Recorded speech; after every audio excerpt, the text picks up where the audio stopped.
Kayo ba ay nailagay sa isang sitwasyon na sinabi nyo na sa inyong buhay, wala nang pag-asa ito? Kanina, ipanalangin natin ang bansang Russia at Ukraine, pero nung nagsimula ang digmaang ito at hanggang sa ngayon, ay maaring sinasabi natin napakalayo niyan at wala naman niyang epekto sa bansang Pilipinas. At ipinanalangin din natin ang digmaan ng US sa Iran at panakaw-nakaw ay sumasali ang Israel. Dito, sinasabi natin kahit malayo yan sa ating bansa, ay talagang nararamdaman natin ang epekto nito dahil sa langis. Nagpapaikot kasi ng ating mundo ay ang langis. At sa mga usap-usapan, ay sinasabi ba nating wala nang katapusan ito? At dahil dito, ikaw ay nanlulumo. O kaya sa iyong personal na nararanasan, ikaw ba ay nasa isang kalagayan na parang ang tingin mo hindi ka na makatakas sa bigat ng problema? At sinabi mong, ikamamatay ko na ata ito at wala ng pag-asa. Bagaman ang aking panimulain na pananalita ay patungkol sa ibang bansa at sa atin, mayroong pangyayari at pangangaral si Prophet Isaiah na dito sa mga talatang ito ng aking sermon ay nakagugulat na siya ay nagbigay ng pag-asa. Alam nyo, kung masusubaybayan lamang ninyo itong ating serye kapag ka morning service, ang The Book of Isaiah, ay nagsimula ito ng pagbibigay ni Isaiah ng babala. Babala na hahatulan ng Diyos ang Jerusalem at ang bayang Judea. Katunayan, noong nakaraang linggo lamang, ay ibinigay ni Propeta Isaiah ang mangyayari sa kanila na mauubos ang mga kalalakihan. At itong mga nagmamalaki na mga leaders, mga elders, princes, at itong mga leaders, ang lahat ng yan ay ibababa ng Diyos. Pati ang kanilang mga asawa na nagpakayaman dahil sa kanilang mga ginawa ng kanilang mga asawa, kung matatandaan ninyo, ang pagpapahayag ng judgment ng Diyos dito sa bayang ito ay dahil kanilang kinawawa ang kanilang taong bayan. Inapi at pinagnakawan ang kanilang taong bayan. Kapwa nila itong kababayan. Sinubsob nila ang mga mukha ng kanilang mga kababayan para sila ay magkaroon ng karangyaan, kayamanan at kaginhawahan. Sila ang gumiginhawa at ang kanilang mga kababayan ay kanilang pinabayaan. Hindi lamang pinabayaan, ninakawan pa nila. At sinabi ng Diyos, mauubos ang mga lalaki, kayo'y magugutom, kayo'y aking susumpain, mawawala ang yabang ng inyong mga asawa, ng mga kababaihan, at makikita natin na ang mga babae ay nag-aagawan sa isang lalaki. Bakit? Dahil patay na ang kanilang asawa. Sinabi ni Prophet Isaiah na 7 babae ang mag-aagawan at mag-uunahan sa isang lalaki. Ngayon, hindi naman ibig sabing literal na 7. Ang ipinakikita rito ay maraming mga babae ay naghahanap ng kanilang mapapangasawa dahil ang mga Israelita, kapag ikaw ay balo, kapag ikaw ay walang asawa at wala kang anak, sa kanilang kultura, ikaw ay parang sinumpa. At ito ang larawan ng hatol ng Diyos na pagpapahayag sa kanila. That was Isaiah chapter 4 at natapos yan sa verse 1. This morning, I will be preaching starting from verses 2 to 6 of Isaiah chapter 4. Hear the word of the Lord. In that day, the branch of the Lord shall be beautiful and glorious, and the fruit of the land shall be the pride and honor of the survivors of Israel. And he who is left in Zion and remains in Jerusalem will be called holy. Everyone who has been recorded for life in Jerusalem, when the Lord shall have washed away the filth of the daughters of Zion and cleansed the bloodstains of Jerusalem from its midst by a spirit of judgment and by a spirit of burning. Then the Lord will create over the whole site of Mount Zion and over her assemblies a cloud by day and smoke and the shining of a flaming fire by night. For over all the glory there will be a canopy. There will be a booth for shade by day from the heat, and for a refuge and a shelter from the storm and rain. We thank you, Father, for giving us your word. May you continue to open our minds that we may see the wondrous promises that you have given to your church. Bless the preaching of your word. In Christ's name, Amen. Anong koneksyon ito sa panahon natin ngayon? Nung sinulat ito ni Prophet Isaiah, ito ay 740 BC or 700 BC. Ngayon ay 2026 na. Alam niyo ba kung gaano nakatagal ang distansya ng panahon na ito? Nasa 2,800 years. 2,800 years nang ito ay sinulat ni Isaiah at hanggang taong 2026. Ano ang gusto kong makita natin sa mga binasa nating talata? Well, nakikita ninyo sa inyong harapan ang pamagat ng aking sermon, Beauty After the Fire. At itong sermong ito ay nagpapakita ng biyaya ng Diyos. Nandiyan ang larawan ng Diyos. Sa takbo ng ating series ng Prophet Isaiah, we will see that God does not abandon His people. Especially in judgment days.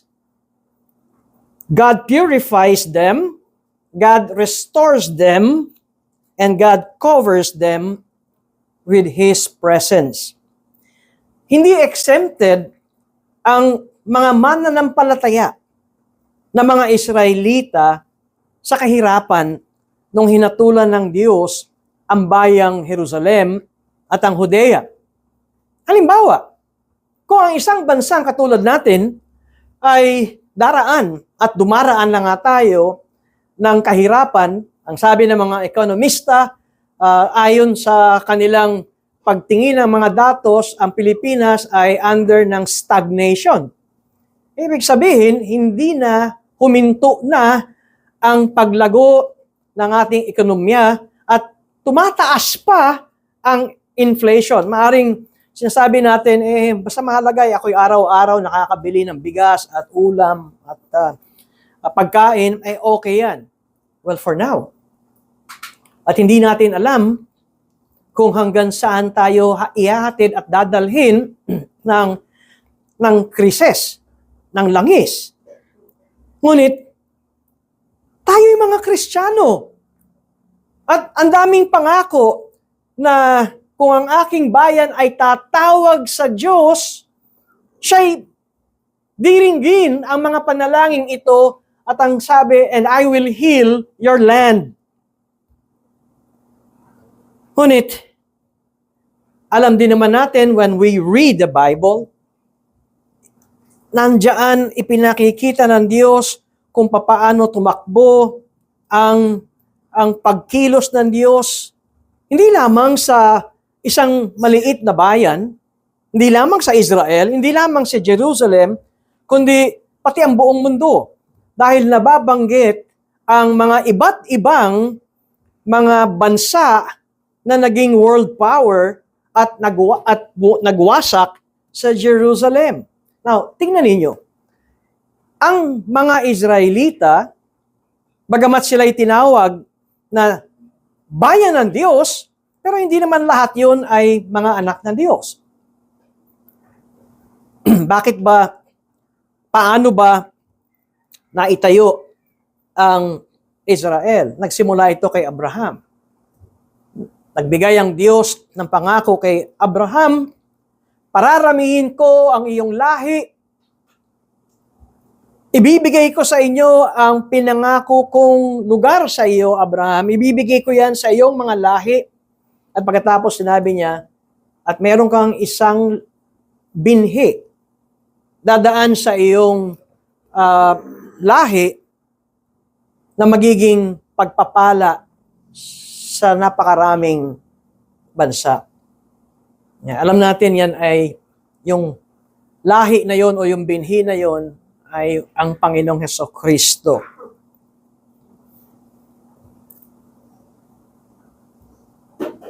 At dito sa ating pangyayari, kung loobin ng Diyos na humaba pa ang krisis sa langis at humaba pa ang stagflation,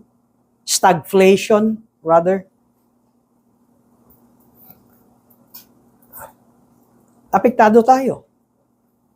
Ang ibig kong sabihin, tinuturuan tayo ng Panginoon na hindi dahil tayo'y mga anak ng Diyos, ay lagi tayong exempted at hindi dadaan ng problema. Dito sa ating binabasa, maging ang mga totoong mananampalataya na mga Hudyo o na mga Israelita ay nakaranas ng sobrang tindi ng kabigatan sa buhay. Nung dinala sila ni Haring Nebuchadnezzar sa kanilang bayan, just imagine, hindi pa ito nangyayari. Ito ay iniuhula at sinasabi pa lamang ni Isaiah, itong ating tinatalakay, at sinasabi nilang, hindi naman kami apektado, nakakaraos pa naman kami. Ayos pa ang aming buhay. Kaya't nagpapatuloy sila ng pagtalikod sa Diyos. Dahil ang kanilang batayan ay yung pang-araw-araw nilang kalagayan. Nakakaraos pa eh. Hindi nila alam na dahil sa katigasan ng kanilang puso, ang Diyos ang magdadala ng Babylonia sa kanila upang wasakin ang kanilang bayan at dalhin sila sa ibang bayan na mga alipin at gawing alagad ni Nebuchadnezzar. Dito ay kanilang naranasan, totoo pala, ang sinasabi ng Diyos. Kuminsan, meron tayong tinatawag na School of Hard Knocks. Pag di pa natin naranasan, okay lang.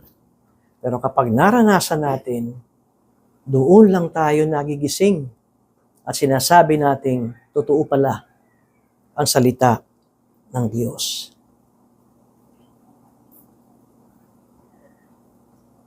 Kuminsan, ito ang problema natin. Para bang hindi tayo naniniwala na may araw na tayo ay hahatulan ng Diyos. sa ating mga ginagawa. At kung minsan di rin tayo makapaniwala na merong araw na sa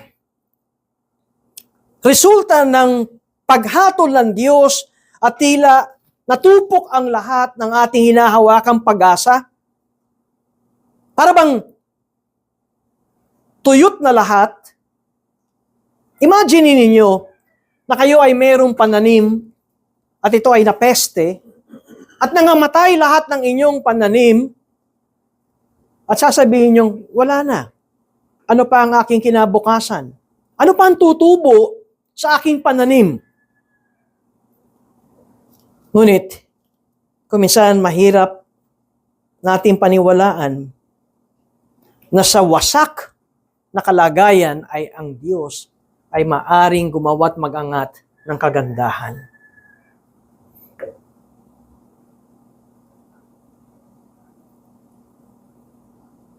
May mga tao na inaamin nilang tama lang naman itong aking pinagdadaanan. Parusa ito ng Diyos. Konsekwensya ito ng mga ginawa kong kasalanan. Kaya titiisin ko na lang talaga itong mga nangyayari sa akin. Ngunit, ang gusto kong ipangaral sa ating kalagitnaan ay ang biyaya ng Diyos. Kung maunawaan natin dito sa tekstong ito what grace is, ay ipinangangaral sa atin ni Isaiah na ang judgment ng Diyos o itong pagwasak ng Diyos sa kanyang bayan is not the end of itself.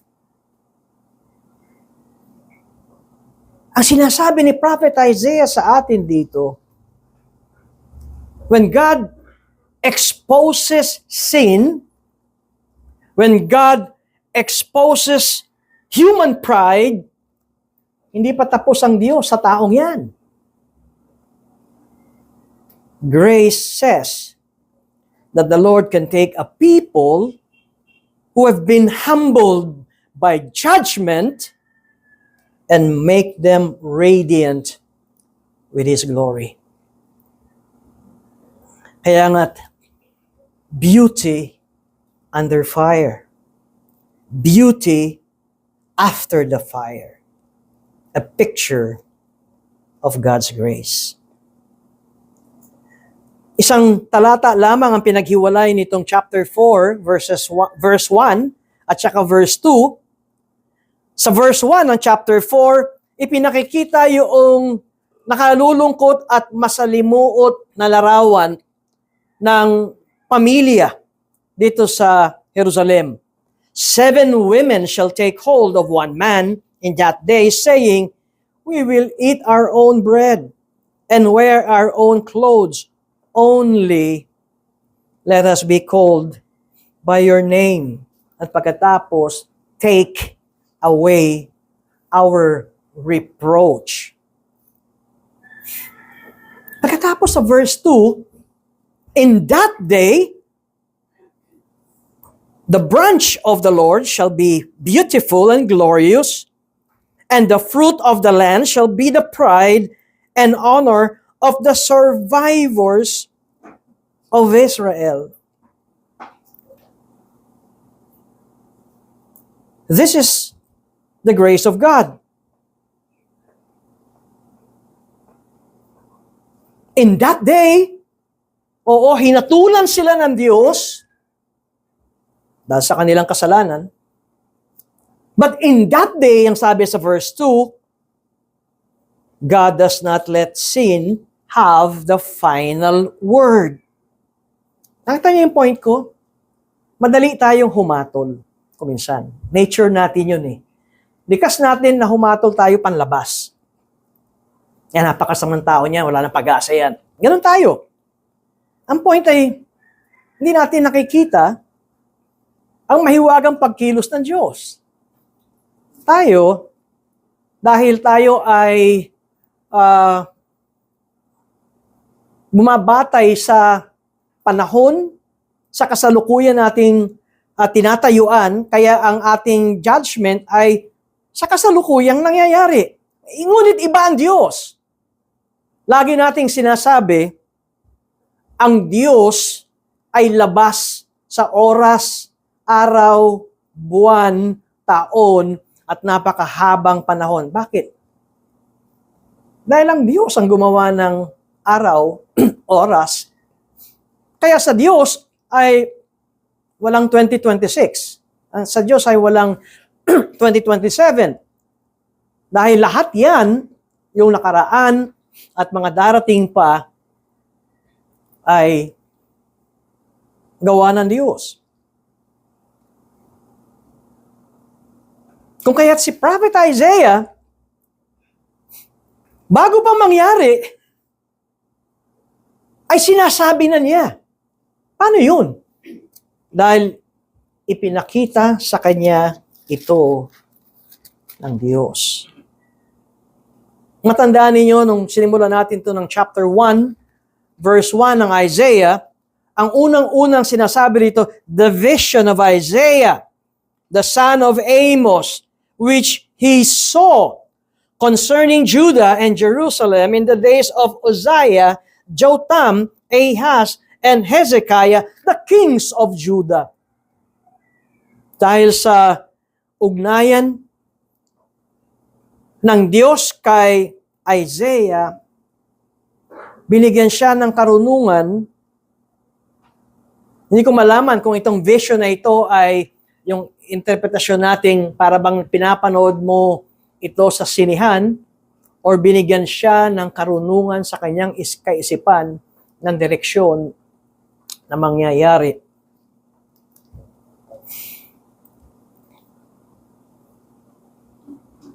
Matapos sabihin ni Isaiah ang judgment sa Israel, dito naman sa mga talatang ito ay sinasabi ni Isaiah that God brings abundance in place of desolation. That God brings cleansing in place of defilement. And God brings protection in place of fear. Sinabi ni Isaiah, the branch of the Lord shall be beautiful and glorious. Kung kayo ay may mga halamanan sa inyong bahay, maunawaan nyo yung makaka-relate tayo ditong may sanga na magbibigay ng kagandahan. Alam niyo, ako ay nalulungkot pag namamatayan ako ng tanim.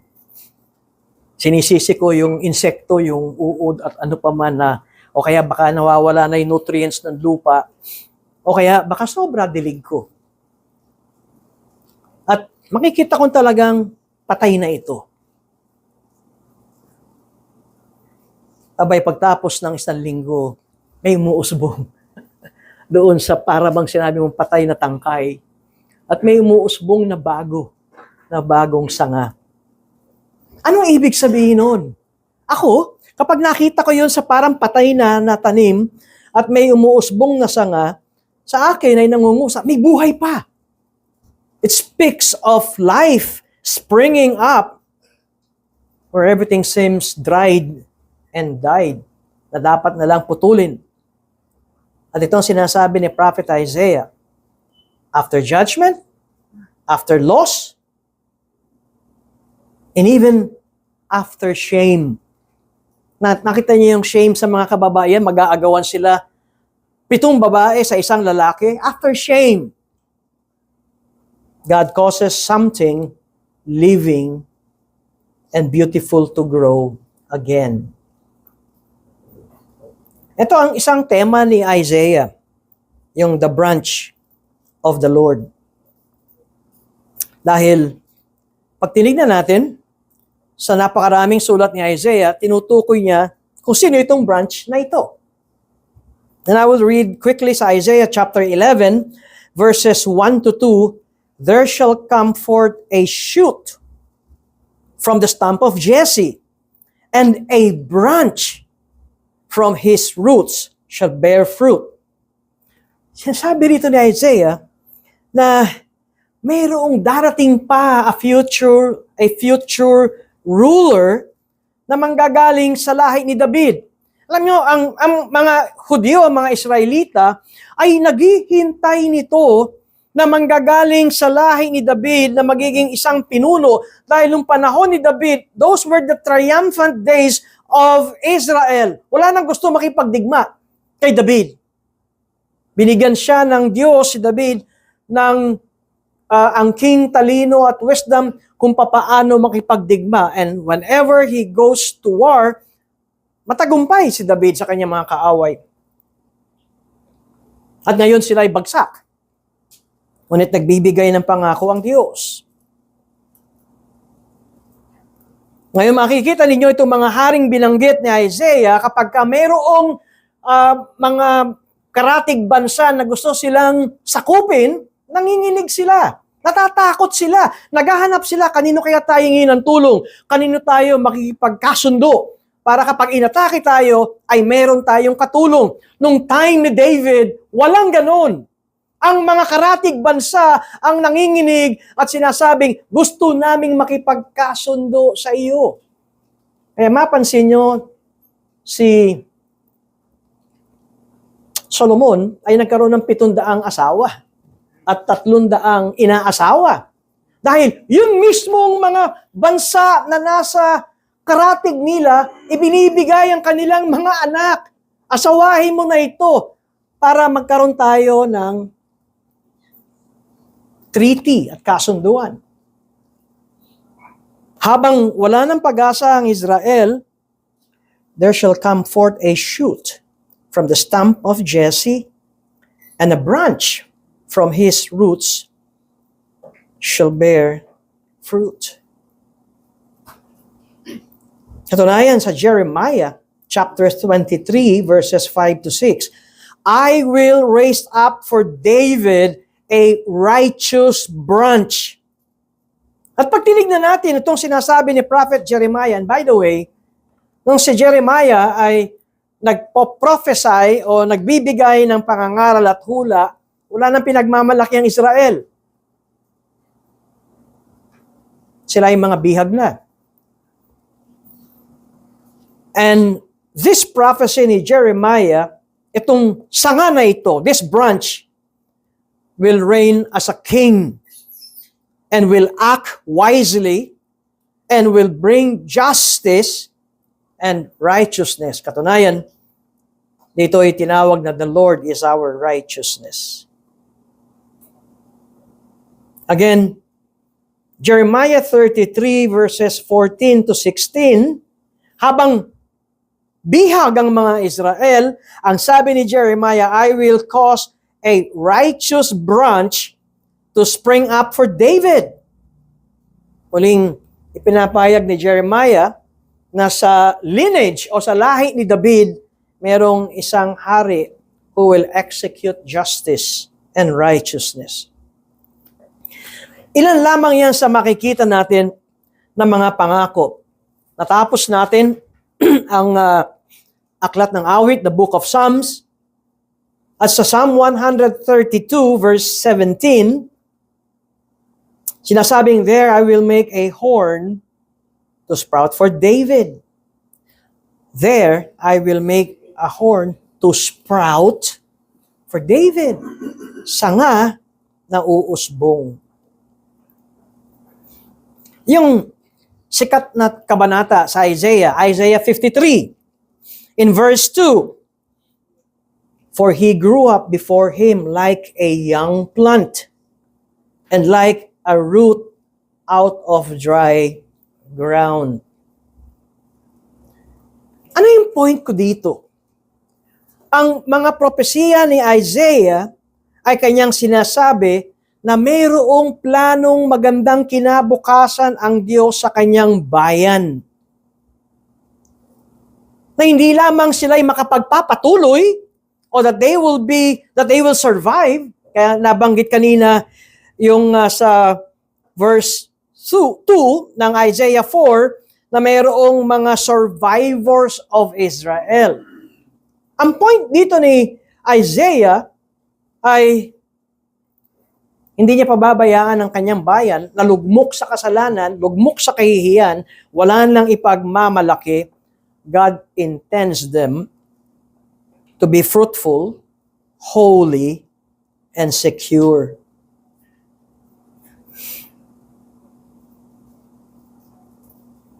Hindi naman tayo perfect Christians. Nakakaranas tayo ng panlalamig. Kuminsan, magugulat tayo, napakainit niya dati sa Panginoon. Nagbo-volunteer siya lagi na maging part ng activity and ministry sa church. Pag siya'y nagsalita ay napakabanal. Pag tinignan mo, kanyang muka ay parang nagniningning na anghel. Ngayon, ang marinig mo sa kanya ay, tatanungin mo, siya ba yun? Para bang, alam niyo yung si Dr. Jekyll and Hyde, maamong tao, pero paggabi, ngayon ba siya ba'y ganun? Well, as Christians, though we are not perfect, nahuhulog tayo sa kasalanan. And kasalanan, sabi ko nga kanina, has consequences.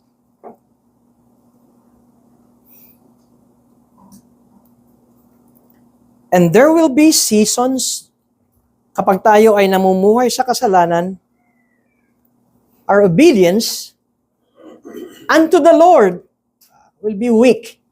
Or even, tatalikod tayo. Or even, 50-50. Aamin ka, pero may gagawin kang taliwas sa kalooban ng Diyos.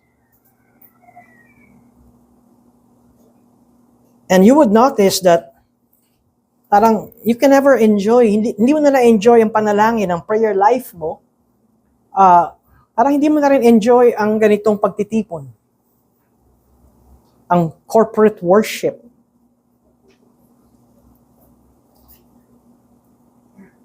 At maaaring sasabihin mo, damaged na ako.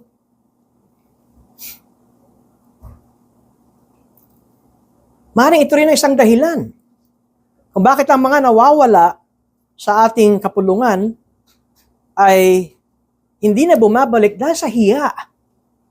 Dahil sa kanyang pagsuri na siya ay damaged na. And relationship were strained by pride.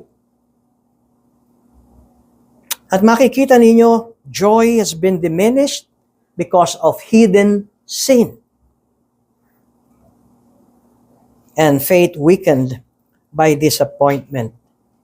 Ngunit, balikan natin si Prophet Isaiah. Siya'y nagtuturo sa atin that the Lord can bring a living branch out of what looks dead. Alam niyo ang tanong, is not whether our past is broken. Kung, ambawa, ikaw ay nasa katayuan ngayon na sinasabi mong, I'm damaged, nahiya na ako, ang dami ko nang nagawang mali, ang dami ko nang nasaktan. The question is not whether our past is broken. The question is whether we will look to God who restores. At itong kagandahan ng mabuting balita. At itong kagandahan ng totoong anak ng Diyos at mapagmahal na Ama, ang totoong anak ng Diyos ay mahina. Ang totoong anak ng Diyos ay nangangailangan araw-araw ng tulong ng Diyos. Ang totoong anak ng Diyos ay umaamin ng kanyang kasalanan. Kumisan, grabe pa ang kasalanang nagagawa. Pero ang totoong anak ng Diyos ay tumitingin na ang Diyos ang aayos ng ating buhay nawasak. Hindi natin kayang ayusin ang buhay natin. Only God can restore us. Kaya, huwag nating sukatin ang kinabukasan by the barrenness of our present situation. Dahil sa sermong ito, ay nangungusap ang Diyos. After the fire, after the judgment, after the shame, after the punishment, the Lord speaks of beauty, fruitfulness, and glory. Meaning, ang kamatayan, kahihiyan. Kung tayo ay pinagtatawanan o kung tayo ay, pag nakikita natin yung mga tao, ang tingin sa atin ay parang nanunuot na tingin. Alam niyo yun? Yung, parang ayoko na, sasaktan na ako. But all these things does not get the final word.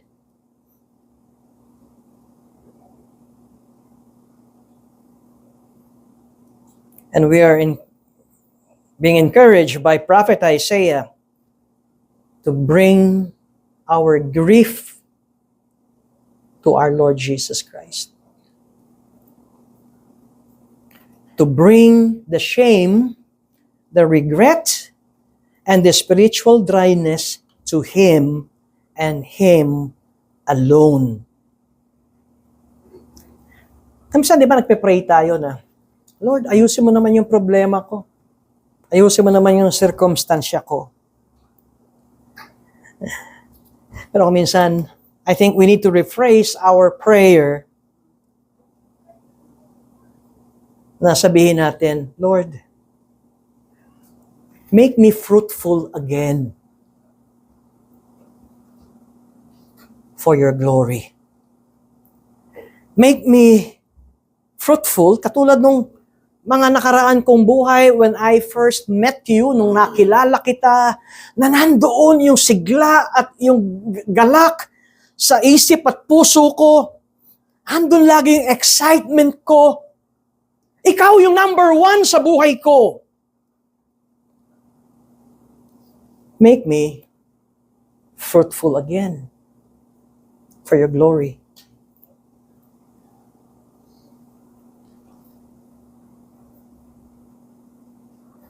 Kuminsan, ang dalangin natin, Lord, pagpalain mo naman ako, ang aking pamilya. O kaya, give us comfort, Lord. Ayaw natin kapag tinutuwid tayo ng Diyos. Di ba? Yun yung point eh. We resist when God corrects us. Gusto natin ng mapayapa na buhay, pero ayaw natin humarap sa Diyos ng with an open heart. Gusto natin ng pagpapala, pero ayaw natin magsisi sa ginagawa nating kasalanan. At gusto nating ma-restore tayo sa Diyos without even humbling ourselves before Him and before His people. Kasi restoration without surrender before God is not restoration at all. Ngunit pag nakita ninyo itong ating mga talatang binasa, ang isang kapuna-puna dito, yung paglilinis ng Diyos, ay isang kaparaanan ng habag at pag-ibig ng Diyos sa atin. Hindi mawawala ang pag-ibig ng Diyos sa kanyang bayan. Yung apoy na lumilinis sa ating buhay bilang mananampalataya ay yung apoy din na naghahanda sa atin sa kabanalan. Ilang problema na ang dinaanan natin at talagang sa tingin natin noon ay grabe itong pinagdaanan ko. Pero looking back 10 years, 20 years, yung palang apoy na yun, ay paraan ng Diyos, linisin ako. At ngayon ay meron na akong baby step na pamumuhay advance ng kabanalan. At least may step na advancement, diba? 10 years na ako ay talagang hindi ko alam kung saan ako dadaan, lulusot, panay, aray. At ang hirap ng struggle, and yet, that fire prepares us for holiness. Kaya kapag tayo ay kinakausap sa ating isipan, sa ating puso, if we are being convicted, kakampi natin yun, hindi natin kaaway yun. Hindi tayo umiiwas at tumatalikod. Why are we ashamed? Why are we absenting ourselves sa ganitong pagtitipon? Ayaw ba natin makarinig ng pag-akay ng Panginoon? Ayaw ba natin makarinig ng pangangaral at pagtutuwid ng Panginoon? Ayaw ba natin maramdaman ng kalinga ng mga anak ng Diyos sa atin?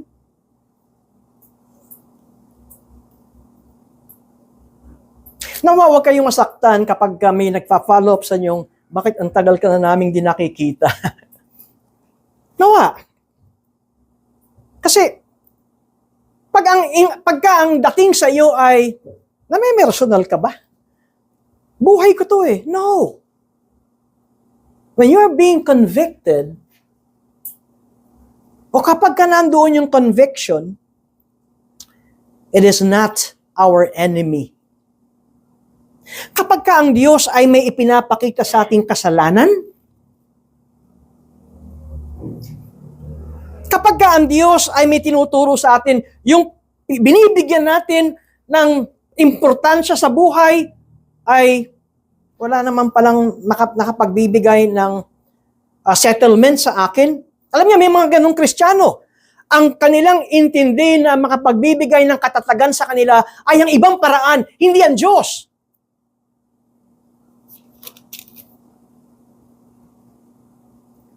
And when God allows such consequences of our choices to humble us, hindi malupit ng Diyos. Ipinakikita lamang niya ang katapatan niya sa atin. Tinuturuan tayo. Ako ang iyong katatagan. Ako ang iyong refuge.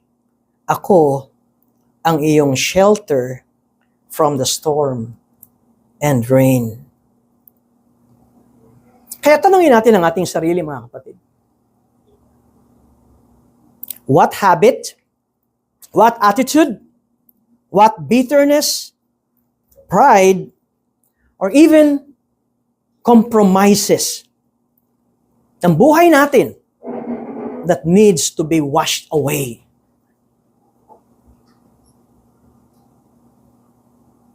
At kapag tayo ay tinutuwid ng ating Diyos, paano tayo mag-react? Dito sa church na ito, we practice church discipline. At ang church discipline ay hindi upang hiyain ang member ng RGBC. Ang church discipline is to love them, to restore them, to show our care for them kung ikaw ay under discipline. And so, tanungin natin ang ating sarili.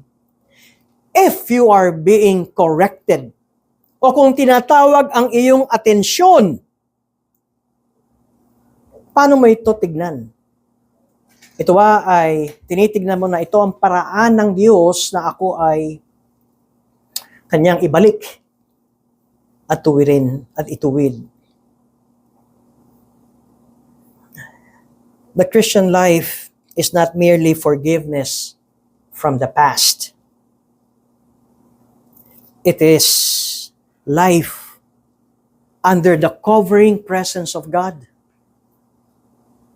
Ganitong akala ba natin ay, I'm good, napatawad na ako ng kasalanan, lahat ng kasalanan ko, napatawad na, nakaraang kasalanan ko ngayon at kasalanan gagawin ko pa rin, napatawad na ako, okay na yun. No.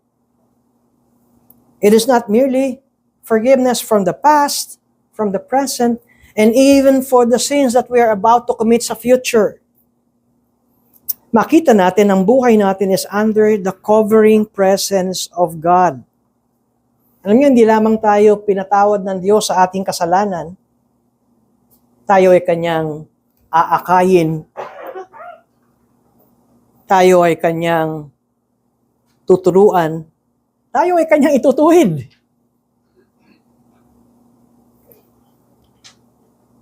At kuminsan yun yung mga aray sa buhay natin. God does not only forgive us, ang sabi sa verse 6, kung makikita ninyo, there will be a booth for shade by day from the heat, and for a refuge and a shelter from the storm and rain. Hindi lamang tayo pinatawad ng Diyos sa ating mga kasalanan, God shelters us. At ito ang isa. He does not only restore us. Ang tagapamagitan natin si Kristo ang siyang nag-ugnay sa atin sa Ama. And so now we have a relationship, fellowship with the Son and with the Father and with the Holy Spirit. But He does not only cleanse us, forgives us, and restores us, God also dwells with His people.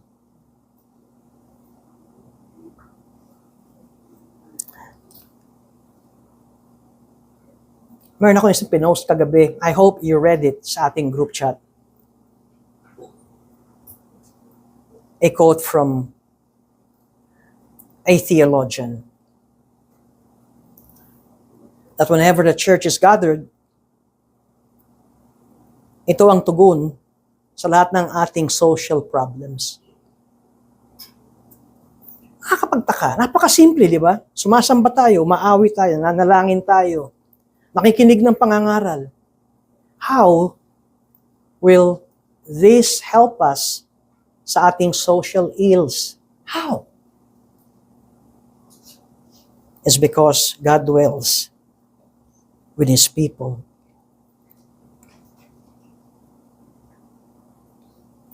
Ito ang maging paalala sa atin, only God keeps us, only God gives us shelter. Yung sa verse 6, para itong alaala ng nangyari na yung mga Israelita ay tumatawid at naglalakad sa disyerto.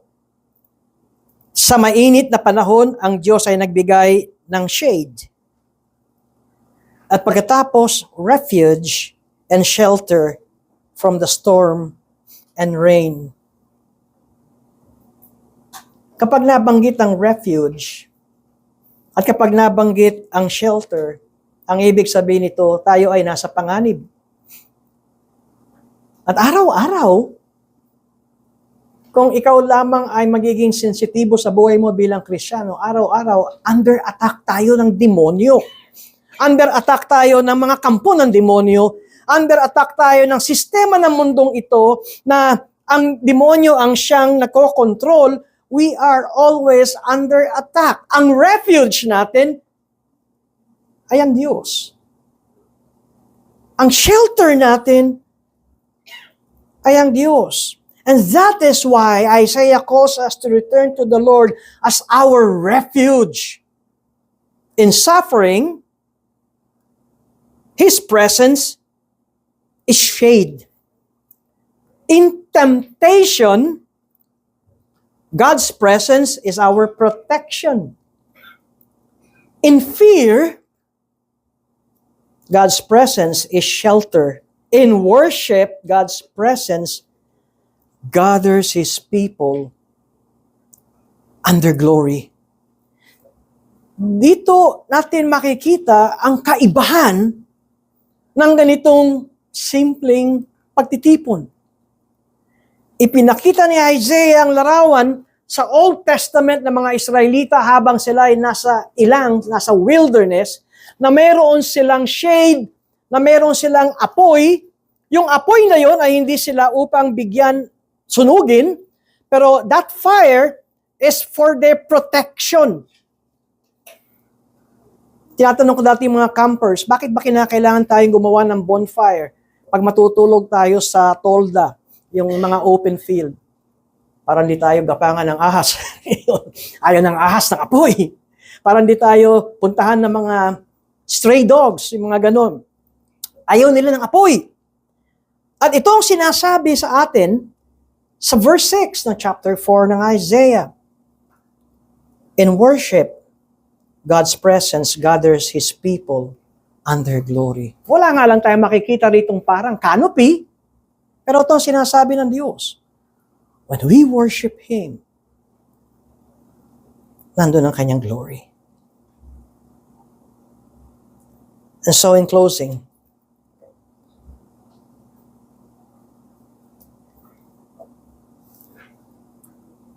Isaiah chapter 4, verses 2 to 6, teaches us that judgment is not the end of God's dealing with us. At dito sa Isaiah 4:6, that was not the end for His people. Alam niyo, hindi naman naranasan ng mga Israelita itong sinasabi ng verse 2, in that day the branch of the Lord shall be beautiful and glorious, and the fruit of the land shall be the pride and honor of the survivors of Israel. Meron ditong binabanggit sa verse 3 na remnant, and he who is left in Zion and remains in Jerusalem will be called holy. Hindi naman banal yung mga nando sa Israel, di ba? In fact, ang daming mga Israelita, walang Diyos. They don't believe in God anymore. The God of Abraham, Jacob, and Isaac. Yung Diyos ng kanilang ninuno, hindi na nila ito tinatanggap. Of course, meron totoong mga Kristiyano dyan. Kaya't kailan kaya ito?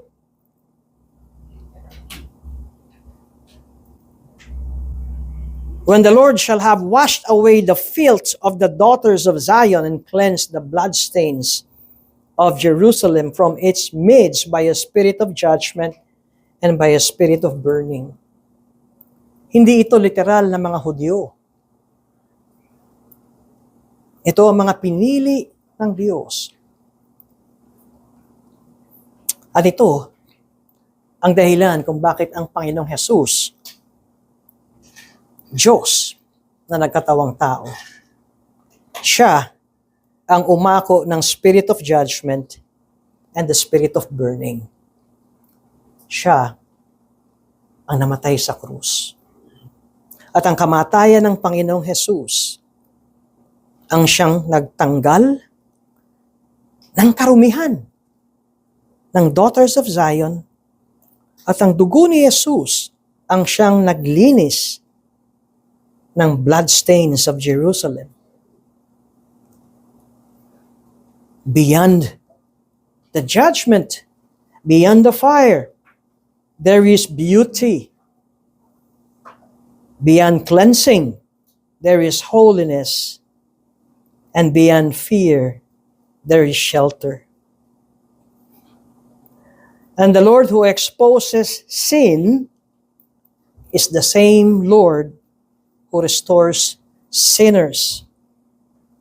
And the Lord who purifies is the same Lord who protects. So, brothers and sisters, let us come to Christ honestly. Huwag nating itago yung ating kasalanan. Kahit itago natin yan, basa niya yan eh. Alam niya yan. And so let us come to Him honestly, not hiding our filth, not minimizing our guilt. Huwag tayo magtuturo ng mga tao kung bakit ako ganito. And not pretending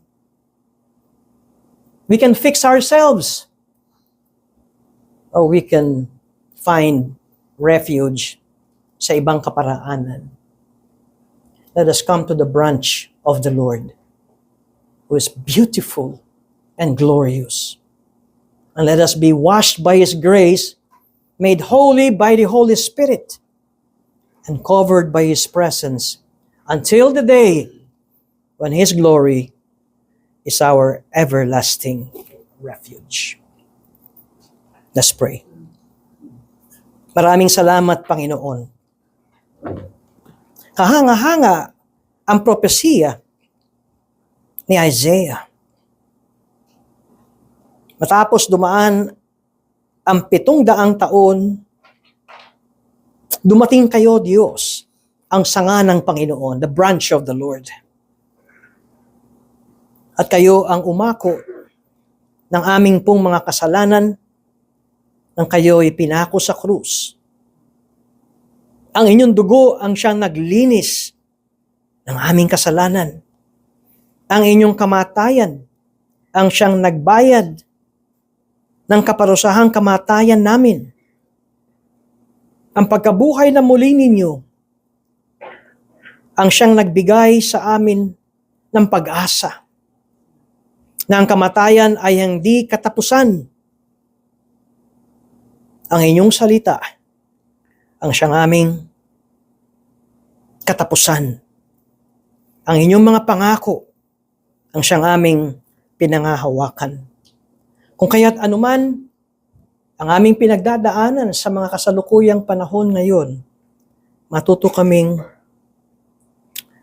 magtiwala sa inyong salita. Huwag mawala ang inyong ginawa, Panginoong Hesus, para sa inyong iglesia. At ma-appreciate namin, O Diyos, ang ganitong uri ng pagpupulong na sumasamba sa inyo, sa Espiritu at sa katotohanan. Sa ngalan ni Jesus. Amen.